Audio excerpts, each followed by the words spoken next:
रूपा और शेखर सरिता विहार में रहते हैं। वो अपनी जिंदगी में बेहद खुश होते हैं। दोनों का शौर्य नाम का एक बेटा भी होता है, जिस पर दोनों ही अपनी जान छिड़कते हैं। शेखर, अब तो आप शौर्य को अपनी गोद से नीचे उतार दीजिए, उसके सोने का टाइम हो रहा है। नहीं रूपा, इसे मेरे पास ही रहने दो प्लीज। मैं थोड़ी देर में इसे बिस्तर में सुला दूंगा। लेकिन कल सुबह आपकी ऑफिस में मीटिंग भी तो है ना, और इसके लिए आपको कल जल्दी भी तो निकलना होगा। जाइए, आप भी जाकर सो जाइए। क्या यार, अभी तो मेरी गोद में आया था मेरा बेटा और तुम उसे लेकर जा रही हो। बाद में कर लेना अपने बेटे से प्यार, अभी जाकर सो जाइए। रूपा शेखर से शौर्य को ले रही होती है कि तभी शौर्य रोने लगता है। शौर्य को रोता देखकर रूपा उसे फिर से शेखर को थमा देती है। आपका बेटा ना एक नंबर का नौटंकी है, बिल्कुल आप पर गया है वो। साफ बोलो ना, तुम्हें जलन होती है हम दोनों बाप बेटे का प्यार देखकर। पहले बड़ा तो होने दो तुम शौर्य को, फिर देखना वो सबसे ज्यादा मुझे ही प्यार करेगा। देखते हैं। ऐसे ही दिन बीतते चले जाते हैं और एक दिन कैंसर की बीमारी के चलते रूपा की मौत हो जाती है। अब शौर्य 3 साल का हो चुका होता है, जिसके कारण उसकी दादी शेखर पर दूसरी शादी का दबाव बनाने लगती है। शेखर, शौर्य अभी बहुत छोटा है और उसे इस समय एक माँ के प्यार की बहुत जरूरत है। माँ, मुझे दूसरी शादी नहीं करनी। क्या पता जो दूसरी औरत आएगी वो मेरे बेटे को एक माँ का प्यार दे या ना दे। तो रूपा की छोटी बहन वैशाली से ही शादी क्यों नहीं कर लेता? वो तो शौर्य को एक माँ का प्यार पूरा दे सकती है ना। मैंने कहा ना माँ, मुझे दूसरी शादी नहीं करनी, और अपनी ही पत्नी की बहन से तो हरगिज नहीं। ऊपर से अगर रूपा देख रही होगी तो वो क्या सोचेगी? अपने लिए ना सही, लेकिन तुझे शौर्य के लिए तो शादी करनी ही पड़ेगी ना बेटा। शेखर कुछ कहता उससे पहले ही अंजुमन उसे रूपा की कसम दे देती है, जिसके आगे मजबूर होकर शेखर शादी के लिए हामी भर देता है। देखो वैशाली, मैंने तुमसे शादी सिर्फ अपने बच्चे के लिए की है। मैं चाहता हूं कि तुम उसे एक माँ का भरपूर प्यार दो। शौर्य, आपके साथ साथ मेरा भी कुछ लगता है। अगर आप मुझसे शादी नहीं भी करते तब भी मेरा प्यार शौर्य के लिए कभी कम या ज्यादा नहीं होता। शादी के कुछ दिनों बाद ही शेखर की माँ की भी मौत हो जाती है। वैशाली शौर्य को एक माँ से भी बढ़कर प्यार देती है। शौर्य को लेकर वैशाली का यूं निस्वार्थ प्यार देखकर शेखर को भी उससे प्यार हो जाता है और कुछ सालों बाद शेखर और वैशाली का भी लड़का हो जाता है।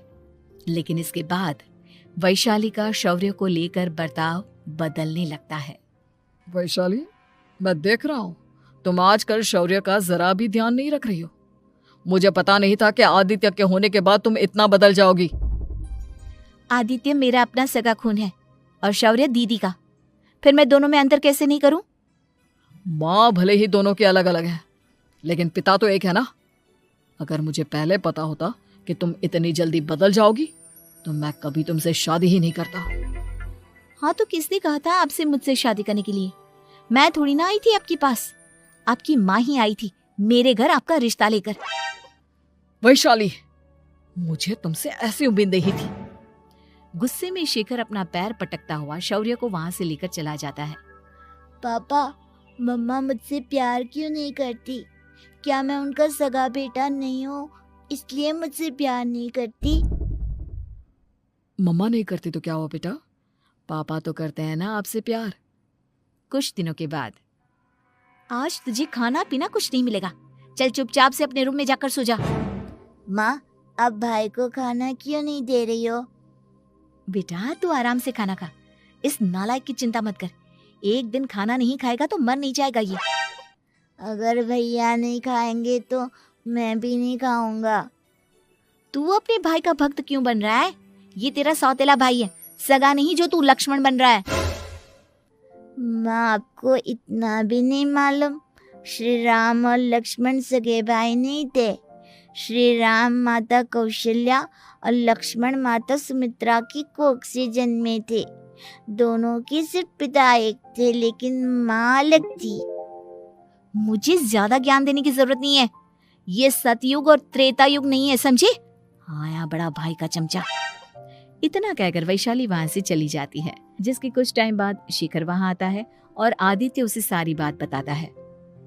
मुझे माफ कर दो शौर्य, तुम्हारी माँ के जाने के बाद मुझे दूसरी शादी का फैसला करना ही नहीं चाहिए था। अगर मैं दूसरी शादी नहीं करता तो शायद आज तुम्हारी ये हालत ना होती। नहीं पापा, अगर आप शादी नहीं करते तो मुझे आदित्य जैसा छोटा भाई कभी नहीं मिलता। थैंक यू मुझे इतना अच्छा भाई देने के लिए। तुम दोनों हमेशा ऐसे ही साथ रहना, फिर कोई भी तुम दोनों का कुछ नहीं बिगाड़ पाएगा। चलो मैं तुम दोनों को आइसक्रीम खिला कर लाता हूँ, बहुत भूख लग रही है ना। शिखर शौर्य और आदित्य को आइसक्रीम दिलाने लेकर जाता है। वो दोनों को पार्क में खड़ा करके आइसक्रीम लेने जा ही रहा होता है, तभी तेज रफ्तार से आती हुई एक गाड़ी उसे कुचल देती है और उसी पल शेखर की मौत हो जाती है, जिसके बाद शौर्य की जिंदगी नर्क से भी बदतर हो जाती है। सुन रहे चिरकुट, इस घर के किसी भी सामान को मेरी मर्जी के बगैर हाथ मत लगाना। इन सब पर अब तेरा कोई हक नहीं है, समझा? ठीक है माँ, मैं आपकी इजाजत के बगैर किसी चीज को हाथ नहीं लगाऊंगा। चल जाकर अब पूरे घर की सफाई कर। महज 7 साल का शौर्य वैशाली के कहने पर अपने नन्हे नन्हे हाथों से पूरे घर की सफाई करने लगता है। ऐसे ही दिन बीतने लगते हैं, लेकिन मासी से माँ बनी वैशाली को उस मासूम से बच्चे पर जरा भी तरस नहीं आता। क्यों शौर्य, ये घर में इतनी गंदगी कैसे हो रही है? ढंग से सफाई नहीं की है क्या तूने? माँ मैंने तो अच्छे से सफाई की थी, लेकिन आदित्य बार बार इधर उधर चलकर गंदा कर देता है। अच्छा, खुद से एक काम ढंग से नहीं होता और अपनी गलतियों का जिम्मेदार मेरे बेटे को ठहराता है। इतना कहकर वैशाली बांस का डंडा उठाकर शौर्य को जोर जोर से मारने लगती है। तभी वहां वैशाली के मायके वाले भी आ जाते हैं और उसकी सारी करतूतें देख लेते हैं। माँ मैं ऐसा क्या करूं जिससे आप मुझे भी आदित्य के जितना प्यार करोगी? बोलिए ना माँ, मेरे क्या करने से आपके अंदर मेरे लिए ममता जागेगी?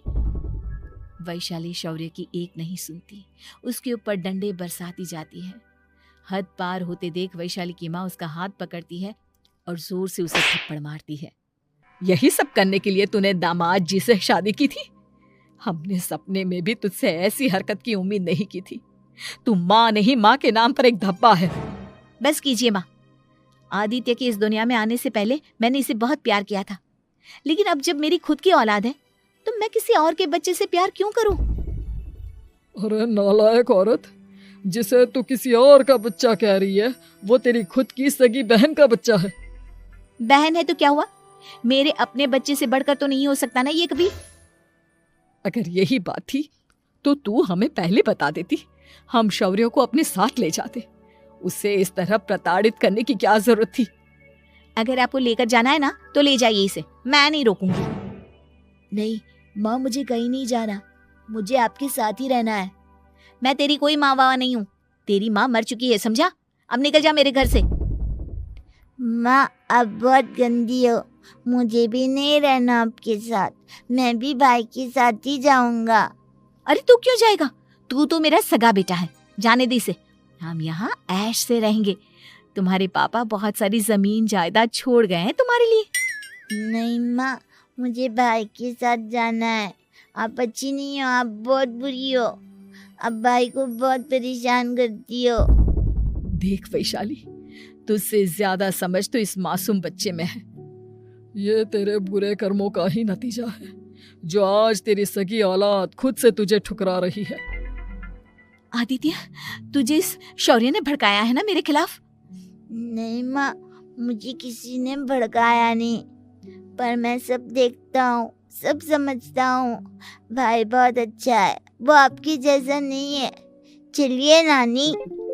इतना कहकर वैशाली के मायके वाले आदित्य और शौर्य को अपने साथ ले जाते हैं और इस तरह वैशाली बड़े से घर में अकेली पड़ जाती है।